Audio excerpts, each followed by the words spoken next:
Les gars, suite à de nombreuses questions, j'ai décidé de vous parler des différentes catégories d'armes à feu et de comment vous pouvez vous les procurer en France.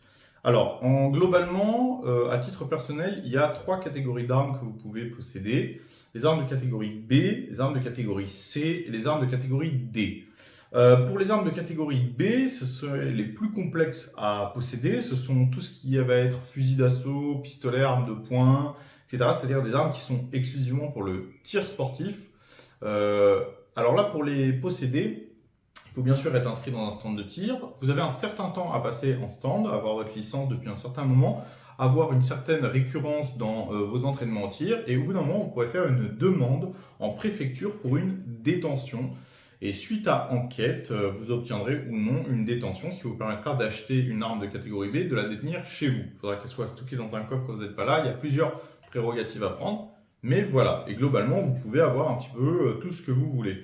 Du moment, bien sûr, que ce n'est pas des armes automatiques. Je rappelle que ça, c'est interdit en France. Ensuite, vous avez les armes de catégorie C, qui regroupent généralement plutôt les armes de chasse, mais aussi quelques armes de tir sportif. Alors, vous allez avoir des carabines, comme celle-ci. Vous voyez, ça, c'est une carabine de chasse, mais qui peut servir aussi de carabine de tir tactique. C'est un petit peu polyvalent, vous voyez. Donc, ils sont des armes de tir longue distance qui peuvent tirer du gros calibre. Vous avez les fusils semi-automatiques, les fusils de chasse, les doubles canons, les fusils à pompe comme celui-ci. Globalement, pour qu'une arme soit classée de catégorie C, il y a plusieurs critères selon le type d'arme que c'est, notamment la longueur de l'arme, qui doit faire 80 cm en comptant sa crosse.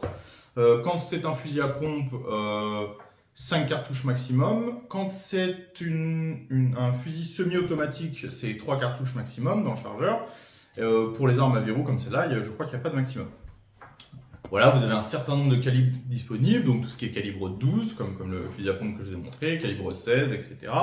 Puis après, tous les calibres de chasse standard ou de tir sportif standard, le 308, le 300 Win Mag, le 338, etc.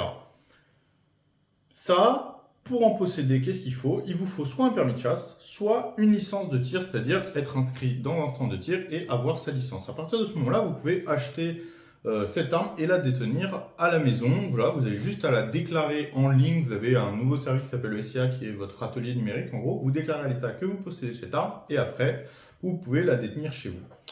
Ça, globalement, vous avez tout ordre de prix avec un fusil à pompe standard, que ce soit pour du tir sportif ou de la défense de domicile. Un fusil en calibre 12, à partir de 500 €, vous allez commencer à avoir des choses tout à fait utilisables. Ensuite, la troisième catégorie, c'est la catégorie D, et ça peut être celle qui vous intéresse le plus pour certains, parce que c'est celle qui ne demande aucune prérogative particulière pour avoir. Donc, qu'est-ce qu'il faut pour qu'une arme soit classée de catégorie D? Eh bien, simplement, il faut que le brevet soit d'avant 1900, c'est-à-dire que ce soit une arme qui est inventée avant 1900. Donc, vous avez par exemple, ici, vous avez un Winchester 1897, vous voyez, en calibre 16, qui existe aussi en calibre 12. Donc ça, c'est complètement utilisable, ça fonctionne avec des cartouches, en plus celui-là prend les cartouches modernes, donc des cartouches de 16 d'aujourd'hui, le modèle 12 prend les cartouches de 12 d'aujourd'hui, mais par contre, vous n'avez ni besoin de licence de tir, ni de permis de chasse, ni rien du tout. Alors bien sûr, vous pouvez l'avoir même si vous avez une licence de tir, un permis de chasse, etc., mais il n'y a rien d'obligatoire, il faut simplement l'acheter à un revendeur agréé, et ensuite, vous pouvez l'avoir chez vous. Alors il y a dedans, dans ces armes, vous allez avoir des armes à poudre noire notamment, vous allez avoir des revolvers, vous allez avoir des fusils comme celui-là, des carabines. C'est forcément un petit peu plus cher généralement si vous les voulez en état de marche qu'une arme de catégorie C. Pourquoi? Parce que tout simplement c'est des vieilles machines, vous voyez ça a quand même 120 ans, ça marche encore nickel, forcément il faut que ce soit entretenu, c'est vraiment des armes de collection. Et là, pour le coup, vous pouvez les stocker chez vous sans problème. Il y a des choses qui sont très chouettes pour s'amuser, même certaines qui peuvent encore être utilisées pour chasser ou quoi. Et puis, c'est sympa, ça a un côté vintage.